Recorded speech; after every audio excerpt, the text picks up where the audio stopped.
મિત્રતા કેટલી સિમ્પલ વસ્તુ છે ને, એમાં કોઈ કોમ્પ્લિકેશન્સ નથી હોતા. એમાં નથી હોતી કોઈ લાભની લાલચ કે નથી કોઈ નુકસાનની ચિંતા.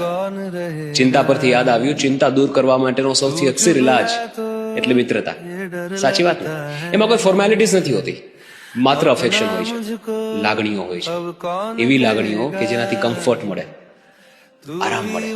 પાકા મિત્રો સાથેના તમારા કદાચ એટલા બધા ફોટોઝ નહીં હોય, પણ મેમરીઝ તો સૌથી વધારે એમની સાથેની જ હશે. પેલું કહેવાય ને કે जिन दोस्तों के साथ सुकून मिलता है अक्सर वक्त उनके साथ बहुत कम मिलता है. કદાચ રોજે કોલ્સ પર વાત નહીં થતી હોય, પણ તમારા વિશે સૌથી વધારે તો તમારા પાકા મિત્રોને જ ખબર હશે.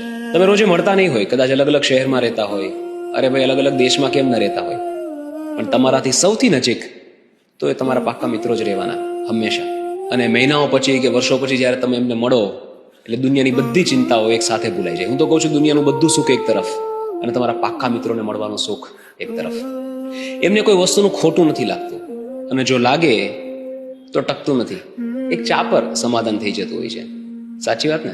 એમની સાથે તમારે કોઈ એક્ટિંગ નથી કરવી પડતી, કોઈ દેખાડો નથી કરવો પડતો. તમે જેવા છો એવા તમે એમની સાથે રહી શકો છો, અને એમને સ્વીકાર છે, અને એટલે જ એ તમારા પાકા મિત્રો છે.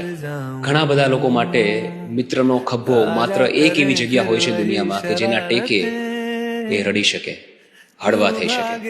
અને સૌથી મોટી વાત કે જ્યારે તમને કોઈ નથી સમજતું ત્યારે તમને તમારા મિત્રો સમજે છે, અને જ્યારે તમારી સાથે કોઈ નથી હોતું ત્યારે તમારી સાથે તમારા પાકા મિત્રો હોય છે. અને જો તમારી લાઈફમાં આવા મિત્રો હોય then you are one of the luckiest. આ વિડીયો એમને મોકલી આપો. Wish you very happy friendships day.